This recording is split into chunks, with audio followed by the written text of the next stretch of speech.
Teacher അമ്മയുടെ ഇന്നത്തെ എപ്പിസോഡിലേക്ക് എല്ലാവർക്കും സ്വാഗതം. വീണയുടെ വിവാഹക്കാര്യം അറിഞ്ഞ് രാധയും രേണുവും അടുക്കളയിൽ വന്ന് എന്തോ കുശുമ്പ് പറഞ്ഞുകൊണ്ടിരിക്കുക. ടി വിയുടെ ഉച്ചത്തിലുള്ള സൗണ്ട് കേട്ട് രാധ കുട്ടികളോട്, ആ ടി വിയുടെ ഒച്ച കുറച്ചേ പിള്ളേരെ, ഞാനങ്ങോട്ട് കയറി വന്നാൽ എല്ലാവരും വാങ്ങിക്കും എന്ന് പറയാം. അപ്പോൾ രേണു പറയുന്നുണ്ട്, ചേച്ചി ഇത് നേരത്തെ തുടങ്ങിയ പ്രേമ, നമ്മളൊക്കെ ഈ വീട്ടിൽ കിടന്നിട്ട് ഇത് വല്ലതും അറിയുന്നുണ്ടോ? ഇത് കേൾക്കുന്ന രാധ, ഈ പറയുന്ന പയ്യനെ അമ്മയുടെ കുഴിമാടത്തിൽ പൂവിടാനാണെന്ന് പറഞ്ഞ് ഇങ്ങോട്ട് വന്നിട്ടുണ്ടായിരുന്നു. അന്നേ ഒരു സ്പെല്ലിംഗ് മിസ്റ്റേക്ക് എനിക്ക് തോന്നിയതാ. ഇപ്പം കാര്യങ്ങളൊക്കെ ക്ലിയർ ആയല്ലോ എന്ന് പറയാം.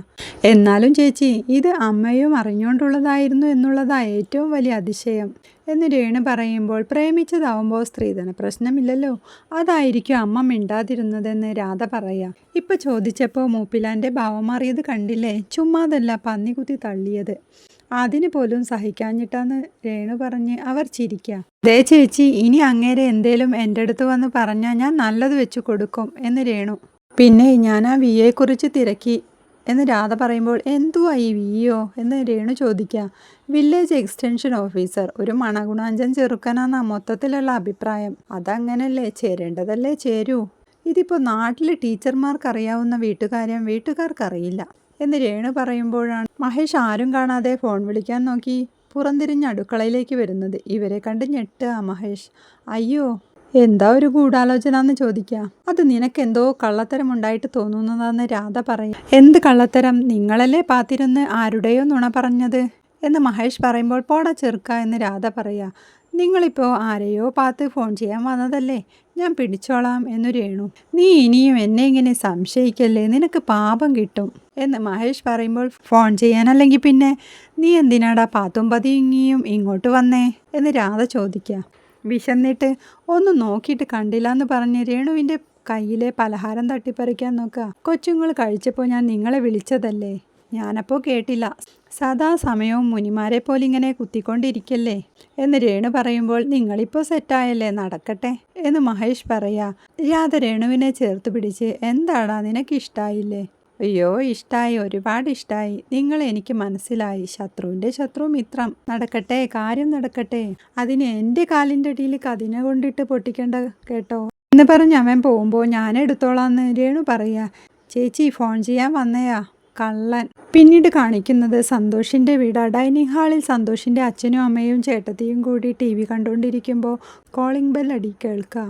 ചേച്ചി എഴുന്നേറ്റ് പോയി വാതിൽ തുറക്കുക. സന്തോഷമായിരുന്നു. എന്താ വരാൻ താമസിച്ചെന്ന് ചോദിക്കുമ്പോൾ, ലൈബ്രറിയിൽ ഒന്ന് കയറി, ഏട്ടത്തി ഒന്ന് വന്നേ, ഒരു കാര്യം പറയാനുണ്ടെന്ന് പറഞ്ഞ് അവളെ അകത്തേക്ക് കൊണ്ടുപോവുക.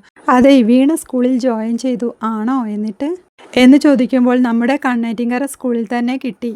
നീ കണ്ടോ? ആ കുട്ടിയെ കണ്ടു. സ്കൂൾ കഴിഞ്ഞിട്ട് എന്നോടൊന്ന് സംസാരിക്കുകയും ചെയ്തു. അത്രയ്ക്കൊക്കെ ആയോന്ന് ചേച്ചി ചോദിക്കുക. സരസ്വതി ടീച്ചറോട് ഞാൻ നേരത്തെ പറഞ്ഞ കാര്യത്തിന് വീണയ്ക്ക് സമ്മതമാണോന്ന് ചോദിച്ചു. അമ്പടാ. എന്നിട്ട് അമ്മയ്ക്ക് താല്പര്യമുള്ള കാര്യം വീണയ്ക്കായിട്ട് ഇഷ്ടക്കുറവില്ലെന്ന് പറഞ്ഞു. അപ്പോൾ വഴി ക്ലിയറായി. നമുക്ക് ഈ കാര്യം ഇവിടെ കൂടി പറയാം എന്ന് ചേച്ചി ചോദിക്കുമ്പോൾ സന്തോഷ് സമ്മതിക്കുക. അവൾ അമ്മയെ വിളിച്ച്, സന്തോഷ് അന്ന് പറഞ്ഞ പെൺകുട്ടി ടീച്ചറായി സ്കൂളിൽ ജോയിൻ ചെയ്തെന്ന്. ആണല്ലേ, നന്നായി എന്ന് അച്ഛൻ പറയാ. എന്നാൽ അവർക്ക് കൂടി സൗകര്യമുള്ള ദിവസം നോക്കി ആ കൊച്ചിനെ കാണാൻ വീട്ടിലേക്ക് പോയാലോ എന്ന് ചേട്ടത്തി ചോദിക്കുമ്പോൾ, ചേരണതും പറ്റണതും ഒക്കെ ആണെങ്കിലല്ലേ പെണ്ണു കാണാൻ പോവേണ്ടതുള്ളൂ. ആദ്യം നക്ഷത്രവും ഗ്രഹനിലയും വാങ്ങണം, പണിക്കരെ കാണിച്ച് പൊരുത്തം നോക്കണം എന്ന് സന്തോഷിൻ്റെ അമ്മ പറയുമ്പോൾ, നല്ല കുട്ടിയാ അമ്മേ, അമ്മയായിട്ട് ഇതിന് തടസ്സമൊന്നും ഉണ്ടാക്കരുതെന്ന് സന്തോഷ് പറയാ.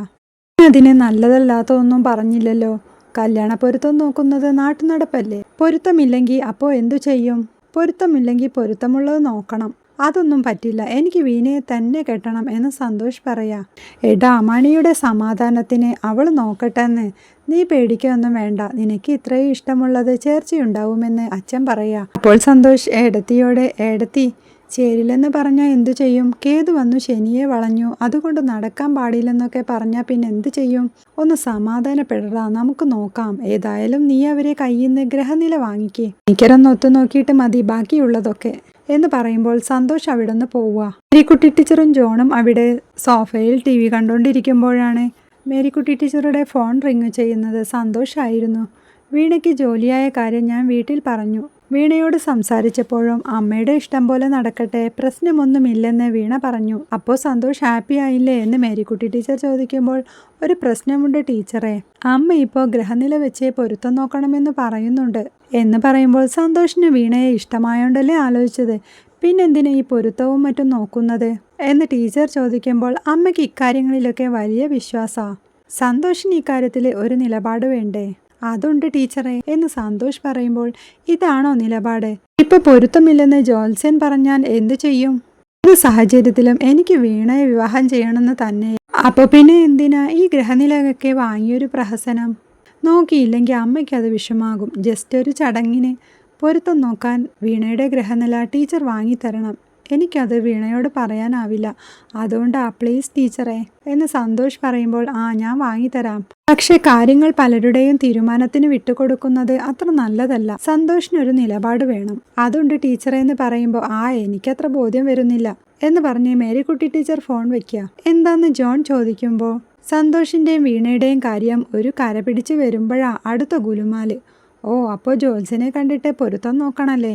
വീണയുടെ ഗ്രഹനില വാങ്ങിക്കൊടുക്കണം. അതിനു വേണ്ടിയാ സന്തോഷ് ഇപ്പോൾ വിളിച്ചത്.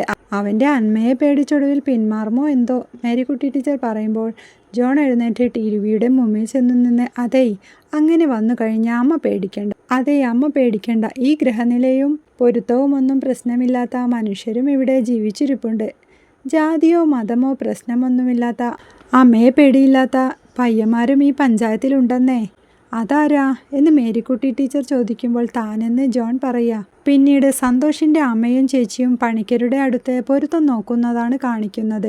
കുട്ടി എന്തു ചെയ്യുന്നു എന്ന് പണിക്കർ ചോദിക്കുമ്പോൾ, സ്കൂൾ ടീച്ചറാണ്.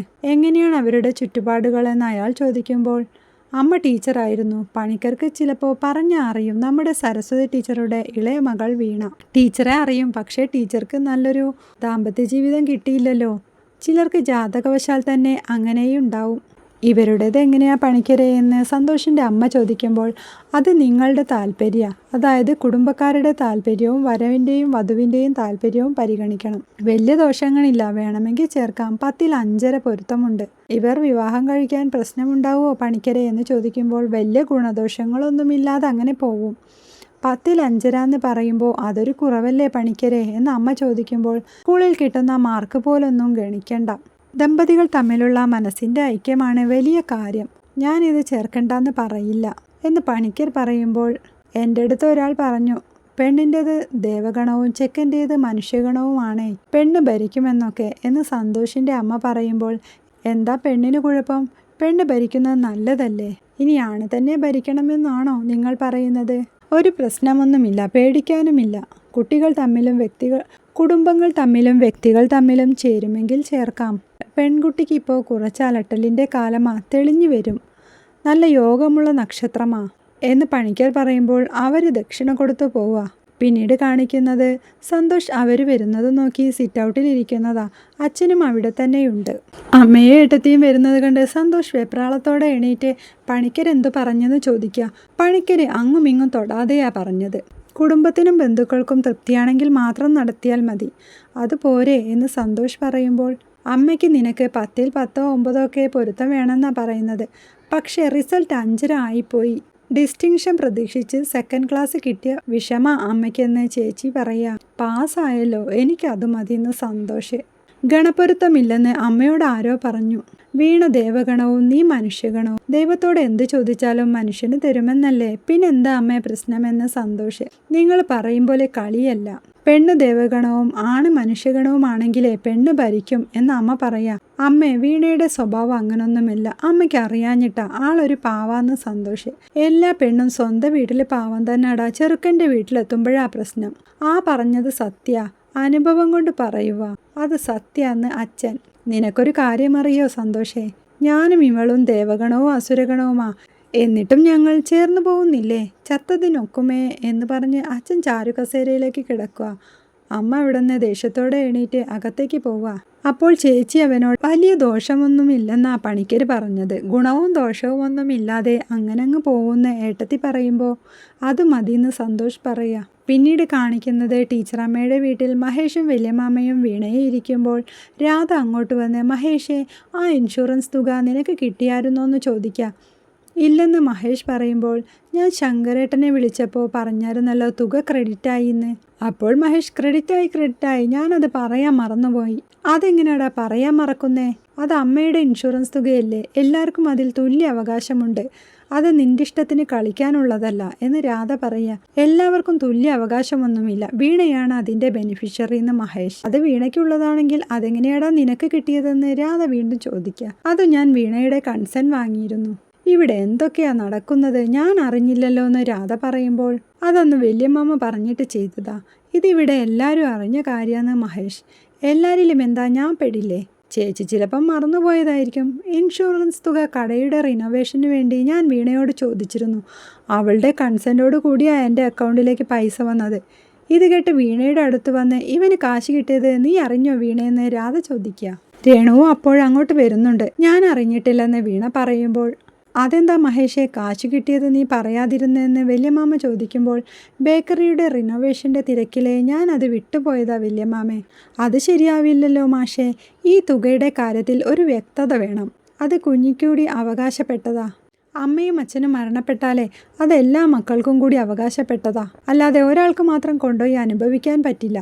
അതുമല്ല ഇവക്കിപ്പോൾ സർക്കാർ ജോലി ആയില്ലേ എന്ന് രാധ പറയുമ്പോൾ, വിഷ്ണുവേട്ടനുള്ളത് പ്രൈവറ്റ് ജോലിയാണല്ലോ അല്ലേ രാധേച്ചിന്ന് രേണു ചോദിക്കുക. ഭാർഗവൻ മുതലാളിയുടെ മോള് ഇങ്ങനെ ഈ ദാരിദ്ര്യം പറയണോ എന്ന് രാധ ചോദിക്കുക. ഇൻഷുറൻസിൽ കുഞ്ഞിയെ അല്ലേ അവകാശിയായി വെച്ചിട്ടുള്ളത്, അതുകൊണ്ട് ഇത് കുഞ്ഞിക്ക് മാത്രം അവകാശപ്പെട്ടത് തന്നെയാ. ഇനി ഈ കുടുംബത്തിൻ്റെ നീക്കിയിരിപ്പെല്ലാം കുഞ്ഞിക്ക് വേണ്ടി മാത്രമാവട്ടെ. കുടുംബത്തിൻ്റെ അന്തസ്സ് നോക്കണ്ടേ, കുഞ്ഞിയെ നിറവോടെ വേണ്ടേ ഇറക്കി വിടാൻ എന്ന് വല്യമ്മാമ പറയുമ്പോൾ, അവകാശി എന്നൊക്കെ വെറുതെ ഒരാളുടെ പേര് വെക്കുന്നതാ. പേര് വെച്ചാൽ അതിനർത്ഥം അവക്ക് മാത്രം കൊണ്ടുപോയി അനുഭവിക്കാനുള്ളതല്ല. അവർ തുക വാങ്ങി എല്ലാവർക്കും ഒരുപോലെ കൊടുക്കണം. കുടുംബത്തിൻ്റെ അന്തസ്സൊന്നും നമ്മുടെ അടുത്ത് പറയണ്ട, പാവം പോലെ അങ്ങ് ഇറക്കി വിട്ടാൽ മതി എന്ന് രാധ പറയുമ്പോൾ, നിങ്ങൾക്കൊക്കെ തരേണ്ടത് തന്നെ കെട്ടിച്ചു വിട്ടതല്ലേ, ഇനിയൊരു കുടുംബമാകാനുള്ളത് കുഞ്ഞിക്കല്ലേ. ഇൻഷുറൻസ് തുക പൂർണ്ണമായും കുഞ്ഞിക്ക് കൊടുക്കണം എന്ന് വല്യമാമ പറയുക. രാധച്ചിക്ക് കിട്ടേണ്ടത് കിട്ടിയിട്ടുണ്ടായിരിക്കും, പക്ഷെ മഹേഷേട്ടന് ഇവിടുന്നൊന്നും കിട്ടിയിട്ടില്ല എന്ന് രേണു പറയുക. സരസ്വതി പോകുന്നവരെ ഈ വീട്ടിലെ എല്ലാ കാര്യങ്ങളും അവളല്ലേ നോക്കിയിരുന്നത് എന്ന് വല്യമാമ പറയുമ്പോൾ, വീട്ടുചെലവിന് കിട്ടുന്ന നക്കാപ്പിച്ചയുടെ കാര്യമല്ല പറഞ്ഞത്, ആസ്തിയായിട്ട് മഹേഷേട്ടന് ഇവിടുന്നൊന്നും കിട്ടിയിട്ടില്ല എന്ന് രേണു പറയുമ്പോൾ, അതൊക്കെ നമുക്ക് പിന്നെ സംസാരിക്കാം. ഈ ഇൻഷുറൻസ് തുക കുഞ്ഞിക്ക് മാത്രം അവകാശപ്പെട്ടതാ, അതിനൊരു തർക്കം വേണ്ട എന്ന് വല്യമ്മാമ പറയുക. അതൊന്നും പറ്റില്ല, എനിക്ക് വളർന്നു വരുന്ന 2 പെൺമക്കളുണ്ട് ഇവിടെ, അവർക്കും കൂടി അവകാശമുള്ളതാ ഇവിടുള്ളതെല്ലാം. രാധേ, നിനക്ക് അത്യാവശ്യം പൊന്നും പണവും തന്നല്ലേ കെട്ടിച്ചു വിട്ടത്, നിന്റെ കെട്ടിയവന് നല്ലൊരു ജോലിയുമുണ്ട്, എന്നിട്ടും നിനക്കെന്താ ഒന്നും മതിയാവാത്തതെന്ന് വല്യമ്മാമ ചോദിക്കുക. അമ്മയ്ക്കുള്ളത് എല്ലാ മക്കൾക്കും അവകാശമുണ്ട്, മൂത്ത മകൾ കഴിഞ്ഞിട്ടേ ഉള്ളൂ ബാക്കിയെല്ലാം എന്ന് രാധ പറയുമ്പോൾ, വല്യമ്മാമ എനിക്കൊന്നും വേണ്ട ഇൻഷുറൻസ് കാശ്, ഇങ്ങനെ കാശിന് തർക്കിക്കുന്നത് അമ്മയുടെ ആത്മാവിന് സഹിക്കില്ല, അത് മഹേഷേട്ടനും രാധേച്ചിക്കും കൊടുത്തേക്ക്, എനിക്ക് വേണ്ടേ അത് എന്ന് വീണ പറയുമ്പോൾ, അതൊന്നും നീയല്ല തീരുമാനിക്കേണ്ടത്, സരസ്വതി ജീവിച്ചിരിക്കുമ്പോൾ ആ കാര്യം തീരുമാനിച്ചതാ, അതുകൊണ്ടാണ് അവൾ നിന്നെ അവകാശിയാക്കി വെച്ചത്, ആ തീരുമാനം തന്നെ നടക്കും. അതിന് ഞാനൊക്കെ ഇവിടെ ജീവനയോടെയുണ്ട് മഹേഷേ, ഞാൻ ആദ്യം മുതലേ പറയുന്നതാ ഇൻഷുറൻസ് കാര്യം മര്യാദയ്ക്ക് കൈകാര്യം ചെയ്യണമെന്ന്, എന്നിട്ടാ തുക വന്ന കാര്യം പോലും നീ പറഞ്ഞില്ല എന്ന് വല്യമ്മാമ പറയുമ്പോൾ, വല്യമ്മ തിരക്കിൻ്റെ ഇടയിൽ ഞാൻ വിട്ടുപോയതാ, എന്തിനാ രാധേച്ചി വെറുതെ ശങ്കരേട്ടനെ വിളിക്കുന്നത്, അക്കാര്യം ഞാനല്ലേ ഡീൽ ചെയ്യുന്നതെന്ന് മഹേഷ് പറയുമ്പോൾ, ഓ നിന്റെ ഡീല്, അങ്ങേരെ ഞാൻ വിളിച്ചോണ്ട് ഇൻഷുറൻസിൻ്റെ കാര്യം അറിഞ്ഞു എന്ന് രാധ പറയുക. വീണയുടെ കൺസെൻറ്റോട് കൂടിയാണ് എൻ്റെ അക്കൗണ്ട് ഞാൻ അവർക്ക് കൊടുത്തത്, ആ തുക ഇവൾക്ക് തിരികെ കൊടുക്കുമെന്ന് ഇവൾക്ക് വാക്കും കൊടുത്തിട്ടുണ്ട്. തുക വന്ന കാര്യം പറയാൻ ഞാൻ വിട്ടുപോയി, അത് സത്യമാ, അല്ലാതെ കാശെടുത്ത് ഓടിപ്പോയിട്ടൊന്നുമില്ലല്ലോ എന്ന് മഹേഷ് പറയുമ്പോൾ, നിന്റെ കയ്യിലിരിപ്പൊക്കെ എനിക്കറിയാം, കാര്യങ്ങൾക്കൊരു വ്യവസ്ഥ വേണം, ഞാൻ ആദ്യം മുതലേ നിന്നോട് പറയുന്നതാ, നീ കിട്ടിയ തുകയുടെ വിവരം കുഞ്ഞെ കൂടി ബോധ്യപ്പെടുത്തണം എന്ന് വല്യമ്മാമ പറയുമ്പോൾ, അതെന്താ സരസ്വതി ടീച്ചറുടെ മൂത്ത മകൾ ചത്തുപോയോ എന്ന് രാധ ചോദിക്കുക. ആ തുകയിൽ നിനക്ക് വലിയ കാര്യമൊന്നുമില്ല രാധേ, അമ്മയുടെ സ്ഥാനത്ത് നിന്ന് നീയല്ലേ കുഞ്ഞിയുടെ കാര്യങ്ങളൊക്കെ നോക്കാൻ അവകാശപ്പെട്ടത്, നീ ഇടപെട്ടല്ലേ കാശ് വാങ്ങി കൊടുക്കേണ്ടത്, അല്ലാതെ കൈയിട്ട് വാരല്ല വേണ്ടത് എന്ന് വല്യമ്മാമ പറയുമ്പോൾ, 2 പെൺമക്കളുടെ അമ്മയുടെ സ്ഥാനം എനിക്കുണ്ട്, തൽക്കാലം എനിക്കത് മതി, കൈയിട്ട് വാരാനൊന്നുമല്ല ഞാൻ ചോദിക്കുന്നത്, എനിക്ക് അവകാശപ്പെട്ടത് തന്നെയാ മാറങ്ങോട്ട് എന്ന് പറഞ്ഞ് രാധ അവിടെ നിന്ന് പോവുക. പിന്നീട് കാണിക്കുന്നത് വീണയും സന്തോഷവും പാർക്കിൽ മീറ്റ് ചെയ്യുന്നതാണ്. വീണ പറയുന്നുണ്ട്, ഞാനും അമ്മയുമൊക്കെ നല്ല വിശ്വാസികളാണ്, പക്ഷേ ഈ പറയുന്നതൊക്കെ കുറച്ച് കൂടുതലായിട്ടാണ് എനിക്ക് തോന്നുന്നത്. അമ്മ എല്ലാ കാര്യങ്ങളും പണിക്കരോട് ചോദിക്കാറുണ്ട്. അതവരുടെ ഒരഭിപ്രായമായി മാത്രം എടുത്താൽ മതി വീണേ. നമ്മൾ രണ്ടാളും മനുഷ്യരാണെന്ന് വിചാരിച്ചിട്ടാണ് ഞാൻ ഈ ബന്ധത്തിന് സമ്മതിച്ചത്. ഇപ്പോൾ ചേട്ടൻ മനുഷ്യഗണവും ഞാൻ ദേവഗണവും, ഞാൻ ചേട്ടനെ ഭരിക്കുമെന്നൊക്കെ എന്ന് വീണ പറയുമ്പോൾ, പണിക്കര് പറഞ്ഞിട്ട് വീട്ടിൽ പറഞ്ഞൊരു കാര്യം ഞാൻ പങ്കുവെച്ചെന്ന് മാത്രം, എനിക്ക് അങ്ങനെയുള്ള വിശ്വാസങ്ങളൊന്നുമില്ല എന്ന് സന്തോഷ് പറയുമ്പോൾ, ഞാൻ ആരെയും ഭരിക്കാൻ ആഗ്രഹിക്കുന്ന കൂട്ടത്തിലൊന്നുമല്ല. അതെനിക്കറിയാം വീണ. മനുഷ്യർ തമ്മിലുള്ള മനസ്സിൻ്റെ പൊരുത്തത്തിലാണ് ഞാൻ വിശ്വസിക്കുന്നത്. ചേർന്നു പോവാൻ പറ്റുന്ന ഒരാളെ കിട്ടുന്നത് തന്നെ ഭാഗ്യമായിട്ടാണ് ഞാൻ കരുതുന്നത്. അച്ഛൻ്റെയും അമ്മയുടെയും പൊരുത്തമൊക്കെ നോക്കി നടത്തിയ വിവാഹ. ഞാൻ ജനിച്ചപ്പോൾ അച്ഛൻ അമ്മയെ ഉപേക്ഷിച്ചിട്ട് പോയതാ എന്ന് വീണ പറയുമ്പോൾ, ഞാൻ ജസ്റ്റ് അറിഞ്ഞ കാര്യം പറഞ്ഞതാ. ചേട്ടന് വിശ്വാസമാണെങ്കിൽ അങ്ങനെ അങ്ങ് പോയിക്കോ. അല്ലെങ്കിൽ പിന്നൊരു കാലത്ത് എന്നോട് പറഞ്ഞില്ലെങ്കിലും ചേട്ടൻ്റെ ഉള്ളിൽ തോന്നും എന്ന് വീണ പറയുമ്പോൾ, അങ്ങനൊന്നുമില്ല. എൻ്റെ ഉള്ളിൽ തോന്നിയ ഒറ്റയൊരു കാര്യം വീണയോടുള്ള ഇഷ്ടം മാത്രം. അത് വീണയോട് പറഞ്ഞ് പ്രേമിച്ച് നടക്കണമെന്നൊന്നും എനിക്കുണ്ടായില്ല.